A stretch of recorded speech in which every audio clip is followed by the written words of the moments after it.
8 de la mañana, 22 minutos. Concebir a Bogotá es un asunto muy difícil, es un asunto que, en el que hemos cometido muchos errores, algunos aciertos, y en el que está involucrada muchísima gente y necesitamos mucha experiencia, Manuel.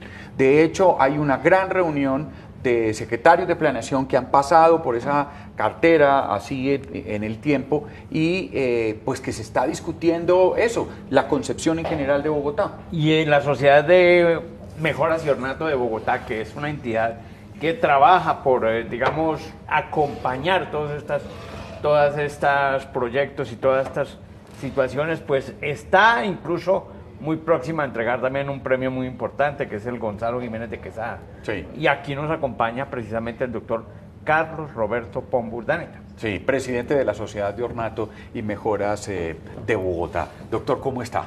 Muy bien, muchas gracias a ustedes. Para mí, como presidente de la Sociedad de Mejoras de Ornato de Bogotá, es un gran honor estar con ustedes esta mañana y contarles un poco las realizaciones de la sociedad. Resulta que desde 1863... Sí, gracias. Desde 1863, cuando Tomás Cipriano de Mosquera derrocó al presidente Ospina Rodríguez, erigió a Bogotá en un distrito federal.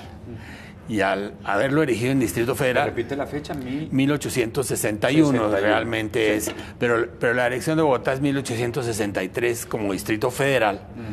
Y en ese momento Bogotá quedó sumida en un limbo, no solamente jurídico, político, sino especialmente financiero. Sí.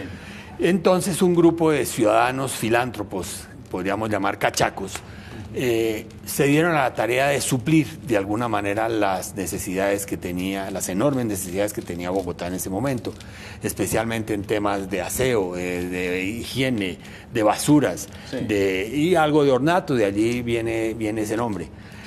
Pero en 1917... Era privada. Era una sociedad privada. No era el Estado, sino... absolutamente privada sí, y por iniciativa de unos ciudadanos privados. Sí. En 1917, el alcalde Raimundo Rivas la repotenció, digamos, con el nombre de Sociedad de Embellecimiento, sí, y más adelante, en 1930, ya toma el nombre de Sociedad de Mejoras y Ornato de Bogotá. Sí. Precisamente en 1917-18 se dieron a la tarea los miembros de la sociedad de impulsar lo que podríamos llamar el primer eslabón de la cadena planificadora de Bogotá, el primer eslabón, que es lo que se conoce como el Plano de Bogotá Futuro.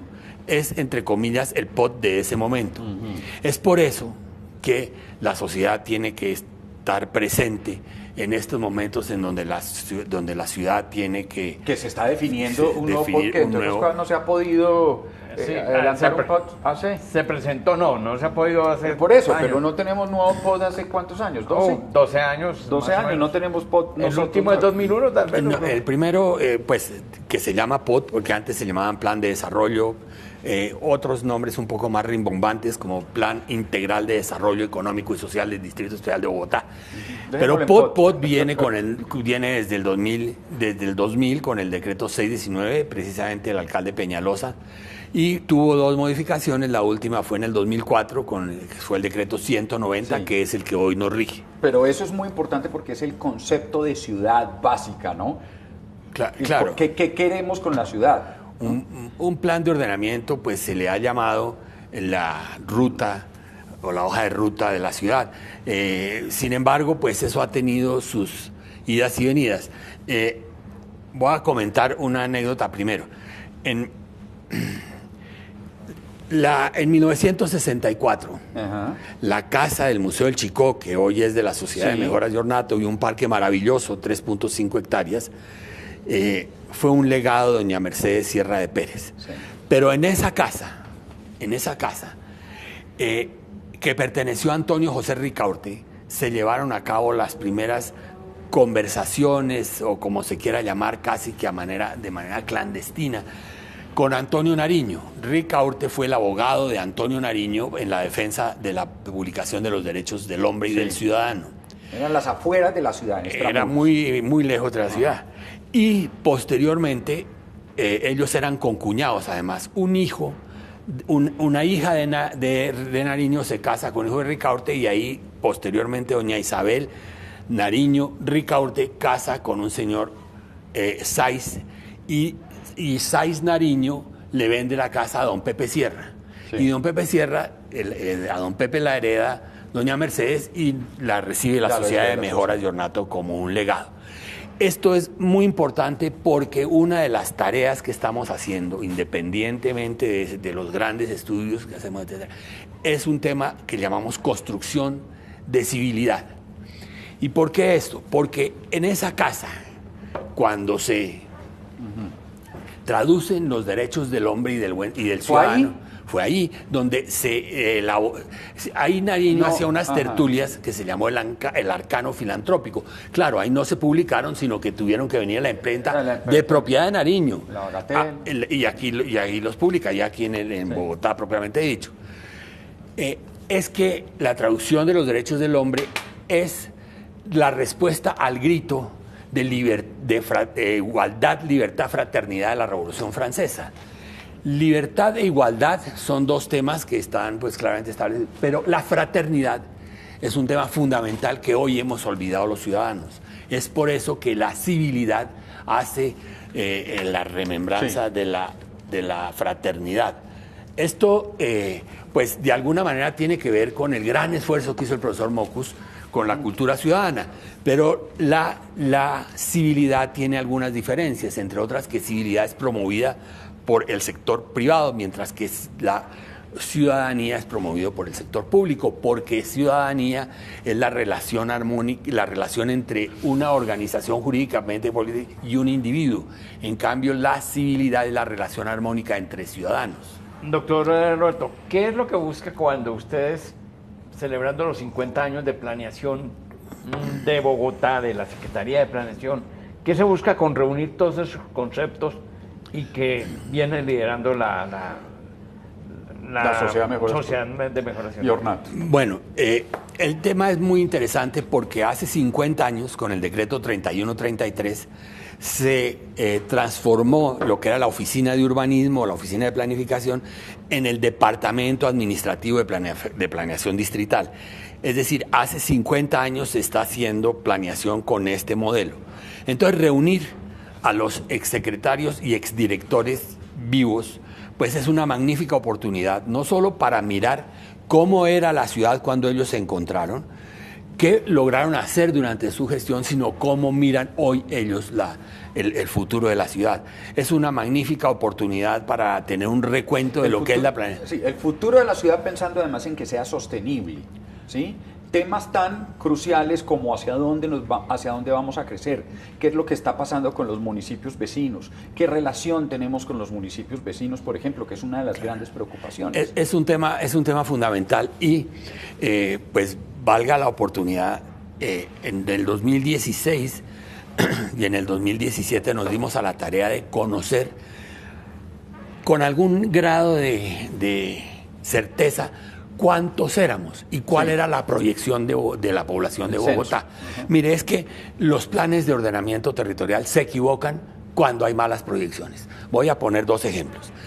En el año 50, en el plan de Le Corbusier, famosísimo plan, quizá pues es el más nombrado, el del Centro Nariño, todos esos edificios y ese plan. Ellos pensaban que Bogotá tendría 1,5 millones de habitantes en el año 2000. ¡Ah, caramba! Muy rápidamente, en el año 60 ya desbordó eso y el límite era la NQS.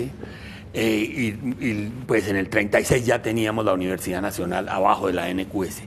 Y uno de los estudios más importantes con que hoy cuenta Bogotá, o que ha tenido Bogotá, es el que se llamó Fase 2. Fue contratado con Llewellyn Davis y consultores y consultécnicos en Bogotá. Y ellos estimaban que para el año 90 Bogotá y la Sabana tendría 12 millones de habitantes. Ese también fue una equivocación, ahora por exceso. Entonces nos dimos a la tarea de mirar con cuidado cómo podría ser las proyecciones de población y publicamos 2 documentos que son muy interesantes. El primero es Análisis Demográfico y Prospectivo de Bogotá, que lo elaboramos en conjunto con el doctor Rafael Echeverry Perico, pero más adelante quisimos validar esas proyecciones nada menos que con el doctor Ernesto Rojas Morales, 2 veces director del DANE, senador, concejal, pero además fue ponente de la ley de reforma urbana.